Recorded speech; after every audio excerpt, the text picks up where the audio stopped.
Depuis l'apparition du modem, on nous dit de ne pas croire tout ce qu'on voit sur Internet. Vous serez surpris que de nombreux faits qui semblent être des canulars soient en réalité vrais. Et nous allons vous en présenter quelques-uns.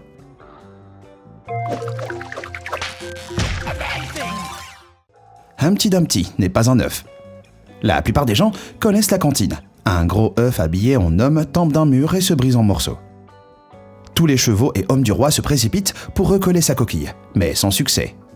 Fin. Non, nulle part dans l'histoire, Humpty Dumpty n'est désigné comme un œuf anthropomorphe. Alors d'où vient cette idée ? Des rois des histoires inspirés par les opiacés lui-même, Monsieur Lewis Carroll. Carroll a décidé d'intégrer le personnage dans son roman de 1872, De l'autre côté du miroir, où il représente inexplicablement Humpty Dumpty comme un hybride d'œuf et d'humain. Mais s'il n'était pas un œuf à l'origine, alors qu'était-il ? Selon les historiens de la guerre, Humpty était en fait un canon imposant, utilisé pendant la guerre civile anglaise, lors du siège de Colchester en 1648. L'un des canons adverses a détruit le mur sur lequel Humpty Dumpty était positionné, ce qui a entraîné la destruction de ce dernier. Pas étonnant que les chevaux du roi n'aient pas pu le remettre en place. Ils n'ont même pas de main. Les requins sont plus vieux que les arbres. Si vous n'étiez pas convaincu du sensationnel des requins, sachez qu'ils sont apparus avant les arbres. La plus ancienne espèce que l'on peut classer comme un arbre, l'Archaeopteris, aujourd'hui disparue, vivait il y a environ 350 millions d'années, là où se trouve l'actuel Sahara. Cela peut sembler vieux, mais nos compagnons à dents pointues se baladaient sur Terre 50 millions d'années avant ça. Et oui, les plus anciennes dents de requin trouvées remontent à 400 millions d'années et appartenaient probablement à un ancien requin du nom de Leonodus qui vivait en Europe. Au cours de leur longue existence, ils ont survécu à 4 extinctions et à des créatures que les hommes n'ont pas connues. La triste vérité est cependant que les requins ne se reproduisent pas assez vite pour survivre au goût des humains pour leurs ailerons. Si nous ne faisons pas attention, les arbres pourraient leur survivre après tout. Les carottes étaient violettes. Imaginez, des lapins qui grignotent des carottes violettes, des repas scolaires aux légumes violets, des parents tentant désespérément de convaincre leur enfant que sans cette couleur orange vif, il pourrait voir dans le noir. Ce serait le chaos. Avant le XVIIe siècle, il n'y avait pas d'autre chose que cette curieuse réalité. En effet, les carottes sauvages originaires de Perse étaient d'un violet profond, grâce à un pigment antioxydant appelé anthocyanes, et étaient plus fines et plus amères que les variétés actuelles. Lorsqu'elles arrivèrent en Europe, elles furent sélectionnées pour améliorer leur goût et apparence, et les carottes jaunes ou blanches devinrent plus courantes. Finalement, les cultivateurs hollandais croisèrent des souches de la carotte violette avec ces nouvelles variétés pour développer la carotte orange d'aujourd'hui. Certains pensent qu'ils firent également cela en hommage à Guillaume d'Orange, qui conduisit les Pays-Bas vers l'indépendance. C'est l'intention qui compte, je suppose. Les rossignols chantent plus fort que les tronçonneuses. Si vous avez déjà été réveillé brutalement par les oiseaux à votre fenêtre, vous avez peut-être eu l'impression d'une tronçonneuse qui démarre dans votre chambre. Et il y a de bonnes raisons d'en vouloir à vos voisins ailés. Surtout s'il s'agit de rossignols. Le chercheur allemand Hendrik Bröm, dont le nom ressemble ironiquement à celui d'une tronçonneuse, s'est penché sur le niveau de bruit des rossignols en 2001 et 2002 et a conclu qu'ils étaient illégalement bruyants. Lorsque les mâles chantent pour attirer une campagne, ils concurrencent le bruit urbain, comme la circulation ou les travaux de construction, et peuvent atteindre 14 décibels. Bröm a enregistré les rossignols pendant la saison des amours, et le plus bruyant atteignait 95 décibels, à peu près aussi fort qu'une tronçonneuse à 1 mètre de distance. Pour ordre d'idée, la réglementation européenne interdit d'exposer les travailleurs à plus de 87 décibels sans protection auditive. Les rossignols pourraient aller en prison s'ils étaient humains, en raison de leur niveau sonore. Cléopâtre fut plus proche de l'iPhone que de la création des pyramides. Pensez-vous que Cléopâtre avait plus de chances d'assister à la construction des pyramides de Gizeh ou de faire la queue pour la sortie du premier iPhone ? Croyez-le ou non, Cléo a été plus proche de prendre son premier selfie que de superviser la construction des monuments auxquels elle est associée. La grande pyramide de Gizeh a probablement été construite entre 2580 et 2560 avant Jésus-Christ, pendant la première ère de l'Empire égyptien. Mais Cléopâtre n'est née qu'en 69 avant Jésus-Christ, soit environ 2500 ans plus tard. Cléopâtre fut la dernière reine pharaon d'Égypte et se suicida à l'aide de venin à 39 ans en 30 avant Jésus-Christ. Elle a donc vécu plus proche de l'époque moderne que de la fondation de l'Égypte. De son côté, Steve Jobs, cofondateur d'Apple et alors PDG, a lancé le premier iPhone en 2007, soit 2037 ans après la mort de Cléopâtre.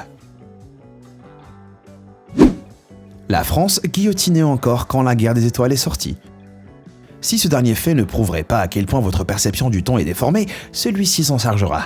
Le 10 septembre 1977, Hamida Djandoubi fumait une cigarette avant de s'avancer vers le châtiment le plus célèbre de France. La guillotine. C'est le prix ultime à payer pour le crime de Djandoubi, qui a tué son amant. Et ce sera la dernière exécution par cette méthode dans l'histoire du pays. Ce n'est pas le seul événement historique qui se produisit en ce mois de 1977. Car le lendemain, au Festival du film de Deauville, un petit film intitulé Star Wars épisode 4, Un nouvel espoir, fait ses débuts dans le pays. Il s'avère que la guillotine n'a pas toujours été associée aux perruques poudrées et à la Révolution. Autre lien macabre, un garçon de 17 ans nommé Christopher Lee, qui a assisté à la dernière exécution publique de la France en 1939, a ensuite joué le rôle du comte Dooku dans la série Star Wars. Les chèvres ont des accents. On s'est presque déjà tous demandé ce que ça ferait de parler avec les animaux. Le docteur Dolittle a peut-être un peu exagéré. Mais un pas vers la compréhension de la chèvre a bien été fait grâce à une découverte révolutionnaire. Elle a un accent. Oh oui, ces adorables bêlements sont en fait exprimés dans des dialectes distincts. Selon une équipe de chercheurs de l'université Queen Mary de Londres, il n'est pas rare que les humains adoptent de nouveaux accents après avoir changé de groupe social ou déménagé. Alors, pourquoi les chèvres ne le feraient-elles pas? Selon le docteur Elodie Breffer, c'est exactement ce qui se passe. En 2012, l'équipe a étudié un groupe de chèvres pygmées à 1 semaine et à 5 semaines et a constaté qu'elles adaptaient leur mode de communication à mesure qu'elles grandissaient et se déplaçaient dans différents groupes, en faisant d'elles l'un des seuls autres mammifères à le faire. Je suppose que ces chèvres qui crient comme des humains pourraient en fait dire « Tu n'as pas l'air d'être du coin, mon pote ». Les tatous donnent naissance à des quadruplés. Comme si vous roulez en boule blindée impénétrable ne suffisait pas à vous rendre mémorable. Les tatous à 9 bandes ont un truc bizarre. Ils donnent naissance à des quadruplés. Il s'agirait d'une prouesse exceptionnelle, mais c'est ce que font les tatous femelles lorsqu'elles tombent enceintes. Pas surprenant qu'elles veuillent se rouler en boule. La femelle produit un seul œuf qui, une fois fécondé, se divise en 4 embryons génétiquement identiques, partageant le même placenta. Les scientifiques ne savent pas réellement pourquoi. Mais il pourrait s'agir d'une technique d'évolution afin de multiplier les chances de survie de sa progéniture dans un environnement changeant. Cela donne un tout nouveau sens à l'expression « rivalité fraternelle », n'est-ce pas? Il pleut des diamants sur Jupiter et Saturne. La météo sur Terre est parfois extrême, mais s'il y avait des habitants sur Jupiter et Saturne, ils seraient habitués à des événements à faire pâlir Kim Kardashian. Des pluies de diamants. Croyez-le ou non, des scientifiques américains ont déterminé qu'un phénomène sur ces planètes pouvait faire surgir de l'air une pierre assez grosse pour une bague de fiançailles. Tout comme dans la haute atmosphère, où les éclairs créés lors d'orages intenses transforment le méthane en carbone ou suie, qui tombe ensuite en chute libre sur la planète. Lors de sa chute de 6000 km, l'immense pression atmosphérique le transforme en graphite, puis en diamant comprimé. Comme une explosion de popcorn, mais inversée. Pour ceux qui s'attendaient à ce qu'Elon Musk crée une navette intergalactique en diamant. Il s'avère que ces pierres de 1 cm ne tiennent pas longtemps. Elles tombent pendant environ 2 rotations et demie de la Terre. Après quoi, elles fondent dans une mer de carbone. C'est bien moins attrayant. Vous êtes plus grand le matin. Déjà été rejeté parce qu'elle ne sortait qu'avec des gains d'1,80 m. Eh ben, proposez-lui un petit déjeuner pour votre prochain rendez-vous et vous aurez peut-être de la chance. Croyez-le ou non, vous vous réveillez chaque matin plus grand que la veille. Et c'est grâce à notre bon ami la gravité. Lorsque vous dormez, votre colonne vertébrale bénéficie d'un répit en s'affranchissant de la pression de la gravité, et votre corps reconstitue les fluides perdus entre les disques intervertébraux, qui s'étirent et se détendent. Au réveil, cet excès de liquide vous fait gagner jusqu'à 2 cm de plus. Alors, ne complexez pas si vous arrondissez votre profil Tinder. Cela signifie également que nous sommes progressivement comprimés tout au long de la journée, ce qui fait aussi plaisir. Pour la même raison, les astronautes peuvent subir une poussée instantanée de 2 pouces. Une autre raison de mettre le voyage spatial sur votre liste de souhaits. Les fraises ne sont pas des baies, mais les bananes oui. Imaginons qu'on vous est kidnappé et que pour votre liberté, on vous demande de choisir dans une coupe de fruits lesquels sont des baies. Vous choisissez naturellement les fraises et les framboises. Devinez quoi? Vous venez de sceller votre destin. Quasiment tous les fruits que nous qualifions de berries n'en sont pas vraiment. Parce que la langue anglaise est un Da Vinci Code de non-sens. Selon les botanistes de bonne foi, une baie est définie comme un fruit charnu avec des graines à l'intérieur, issu d'une fleur avec un ovaire. Les fraises et les framboises ne poussent pas de cette façon et ont des graines à l'extérieur, ce qui en fait des fruits agrégés. Quant aux bananes, dont les graines sont si petites qu'on les oublie facilement, elles sont issues d'une fleur à ovaire unique, ce qui en fait des baies. Si cela n'était pas assez fou, considérez ceci. L'humble avocat devenu le symbole des millénials, c'est aussi une baie.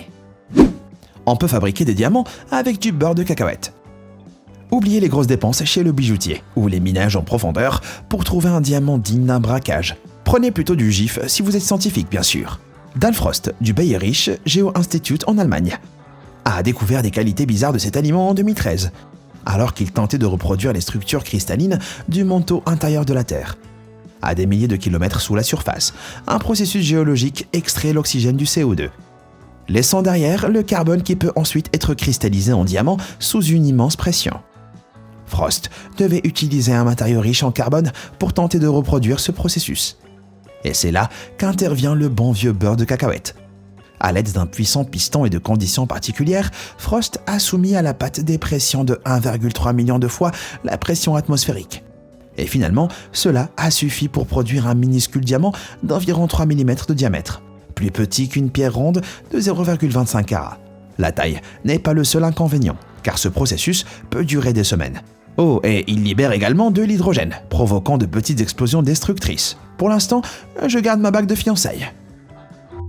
Connaissez-vous d'autres faits qui semblent faux, mais qui sont en réalité vrais? Dites-le moi dans les commentaires ci-dessous. Merci d'avoir regardé et comme toujours, à bientôt.